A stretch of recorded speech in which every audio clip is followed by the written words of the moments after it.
नमस्कार। आप सभी का स्वागत है आपके अपने भाव श्रद्धा पर। आज हम श्रीमद् भगवद गीता के तीसरे अध्याय का महात्म्य सुनेंगे। तीसरे अध्याय का महात्म्य। श्री भगवान बोले, हे प्रिय, जन स्थान में एक जड़ नामक ब्राह्मण था जो कौशिक वंश में उत्पन्न हुआ था। उसने अपना जातीय धर्म छोड़कर बनिए की वृत्ति में मन लगाया। उसे पराई स्त्रियों के साथ व्यभिचार करने का व्यसन पड़ गया था। वह सदा जुआ खेलता, शराब पीता और शिकार खेलकर जीवों की हिंसा किया करता था। इसी प्रकार उसका समय बीतता था। धन नष्ट हो जाने पर वह व्यापार के लिए बहुत दूर तक उत्तर दिशा में चला गया। वहां से धन कमाकर घर की ओर लौटा। बहुत दूर तक का रास्ता उसने तय कर लिया था। एक दिन सूर्यास्त हो जाने पर जब दसों दिशाओं में अंधकार फैल गया, तब एक वृक्ष के नीचे उसे लुटेरों ने धर लिया और शीघ्र ही उसके प्राण ले लिए। उसके धर्म का लोप हो गया था, इसलिए वह बड़ा भयानक प्रेत हुआ। उसका पुत्र बड़ा ही धर्मात्मा और वेदों का विद्वान था। उसने अब तक पिता के लौट आने की राह देखी। जब वे नहीं आए, तब उनका पता लगाने के लिए वह स्वयं भी घर छोड़कर चल दिया। वह प्रतिदिन खोज करता, मगर राहगीरों से पूछने पर भी उसे उनका कुछ समाचार नहीं मिलता था। तदंतर एक दिन एक मनुष्य से उसकी भेंट हुई जो उसके पिता का सहायक था। उससे सारा हाल जानकर उसने पिता की मृत्यु पर बहुत शोक किया। वह बड़ा बुद्धिमान था। बहुत कुछ सोच विचार कर पिता का पारलौकिक कर्म करने की इच्छा से आवश्यक सामग्री साथ ले उसने काशी जाने का विचार किया।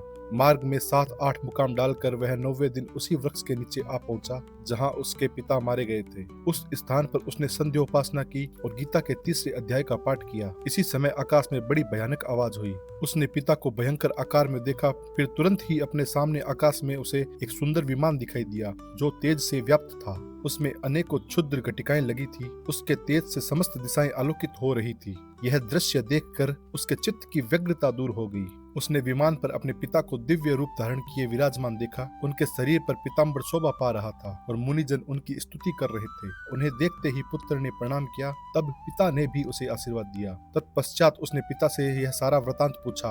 उसके उत्तर में पिता ने सब बातें बताकर इस प्रकार कहना प्रारंभ किया, बेटा, देववश मेरे निकट गीता के तृतीय अध्याय का पाठ करके तुमने इस शरीर के द्वारा किए हुए दुस्त्यज कर्म बंधन से मुझे छुड़ा दिया। अतः अब घर लौट जाओ, क्योंकि जिसके लिए तुम काशी जा रहे थे वह प्रयोजन इस समय तृतीय अध्याय के पाठ से ही सिद्ध हो गया है। पिता के ऐसे कहने पर पुत्र ने पूछा, तात, मेरे हित का उपदेश दीजिए और कोई कार्य जो मेरे लिए करने के योग्य हो बतलाइए। तब पिता ने कहा, अनग, तुम्हें यही कार्य फिर करना है। मैंने जो कर्म किए हैं वही मेरे भाइयों ने भी किए थे। इससे वे घोर नरक में पड़े हैं, उनका भी तुम्हें उद्धार करना चाहिए, तथा मेरे कुल के और भी जितने लोग नरक में पड़े हैं उन सब का भी तुम्हारे द्वारा उद्धार हो जाना चाहिए। यही मेरा मनोरथ है। बेटा, जिस साधन के द्वारा तुमने मुझे संकट से छुड़ाया है उसी का अनुष्ठान औरों के लिए करना भी उचित है। उसका अनुष्ठान करके उससे होने वाला पुण्य उन नार के जीवों को संकल्प कारक दे दो। इससे वे समस्त पूर्वज मेरी ही तरह यातना से मुक्त हो स्वल्प काल में ही श्री विष्णु के परम पद को प्राप्त हो जाएंगे। पिता का यह संदेश सुनकर पुत्र ने कहा, तात, यदि ऐसी बात है और आपकी भी ऐसी ही रुचि है तो मैं समस्त नार के जीवों का नरक से उद्धार कर दूंगा। यह सुनकर उसके पिता बोले, बेटा, एवमस्तु, तुम्हारा कल्याण हो।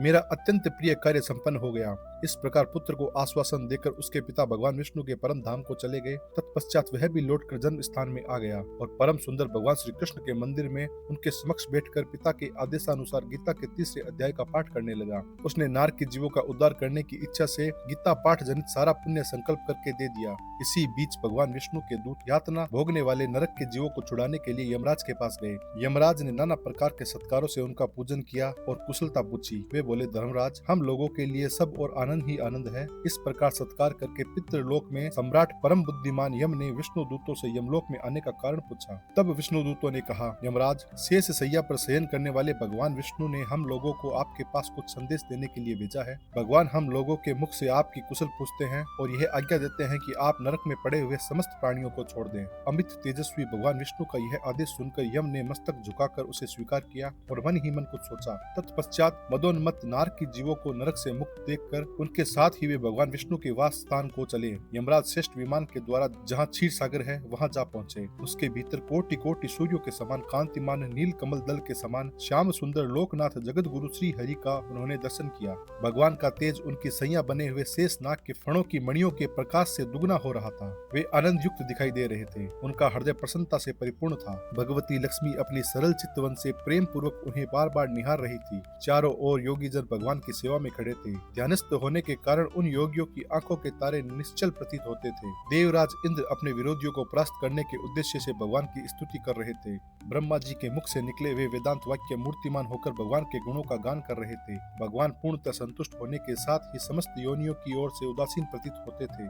जीवों में से जिन्होंने योग साधना के द्वारा अधिक पुण्य संचय किया था, उन सबको एक ही साथ वे कृपा दृष्टि से निहार रहे थे। भगवान अपने स्वरूप भूत अखिल चराचर जगत को आनंद पूर्ण दृष्टि से आमोदित कर रहे थे। शेष नाग की प्रभा से उद्भासित और सर्वत्र व्यापक दिव्य विग्रह धारण किए हुए नील कमल के सदृश श्याम वर्ण वाले श्री हरि ऐसे जान पड़ते थे मानो चांदनी से गिरा हुआ आकाश सुशोभित हो रहा हो। इस प्रकार भगवान की झांकी के दर्शन करके यमराज अपनी विशाल बुद्धि के द्वारा उनकी स्तुति करने लगे। यमराज बोले, संपूर्ण जगत का निर्माण करने वाले परमेश्वर, आपका अंतःकरण अत्यंत निर्मल है। आपके मुख से ही वेदों का प्रादुर्भाव हुआ है।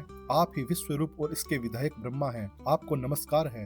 अपने बल और वेग के कारण जो अत्यंत दुर्धर्ष प्रतीत होते हैं, ऐसे दानवेंद्रों का अभिमान चूर्ण करने वाले भगवान विष्णु को नमस्कार है। पालन के समय सत्वमय शरीर धारण करने वाले विश्व के आधारभूत सर्वव्यापी श्री हरि को नमस्कार है। समस्त देहधारियों की पातक राशि को दूर करने वाले परमात्मा को प्रणाम है। जिनके ललाटवर्ती नेत्र के तनिक सा खुलने पर भी आग की लपटें निकलती है, उन रुद्र रूपधारी आप परमेश्वर को नमस्कार है। आप संपूर्ण विश्व के गुरु, आत्मा और महेश्वर है। अतः समस्त वैष्णव जनों को संकट से मुक्त करके उन पर अनुग्रह करते हैं। आप माया से विस्तार को प्राप्त हुए अखिल विश्व में व्याप्त होकर भी कभी माया अथवा उससे उत्पन्न होने वाले गुणों से मोहित नहीं होते।